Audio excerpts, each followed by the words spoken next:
అతనికి పెళ్లి కాలేదు, కానీ ప్రపంచవ్యాప్తంగా సుమారు 100 మందికి పైగా సంతానం ఉంది. వినడానికి ఆశ్చర్యంగా ఉన్న ఇది నిజం.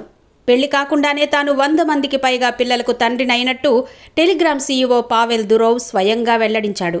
ప్రపంచంలోని 12 దేశాల్లో 100 మంది కంటే ఎక్కువ మంది తన పిల్లలున్నారని పావెల్ దురోవ్ బహిరంగంగా ప్రకటించాడు.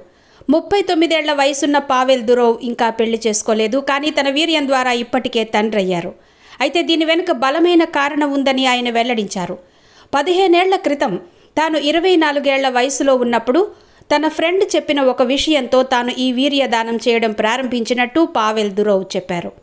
అయితే తన ఫ్రెండ్కు అతని భార్యకు పిల్లలు పుట్టే అవకాశం లేదని ఆ సమయంలో డాక్టర్లు తేల్చి చెప్పారని, అయితే అదే విషయాన్ని తన ముందు ఉంచిన తన మిత్రుడు తనను వీర్యదానం చేయమని కోరినట్టు తెలిపారు. మొదట తన ఫ్రెండ్ చెప్పింది విని తాను ఆశ్చర్యపోయానని, సంతానం కోసం తనను వీర్యదానం చేయాలని కోరడంతో బాగా నవ్వుకున్నట్టు పావెల్ దురోవ్ వెల్లడించారు. ఆ తర్వాతే సంతానలేమి అనేది ఎంత పెద్ద సమస్య అనేది అర్థమైందని చెప్పారు. దీంతో తాను అప్పటి నుంచి వీర్యదానం చేయడం మొదలుపెట్టినట్టు ఆయన టెలిగ్రామ్ పోస్టులో తెలిపారు.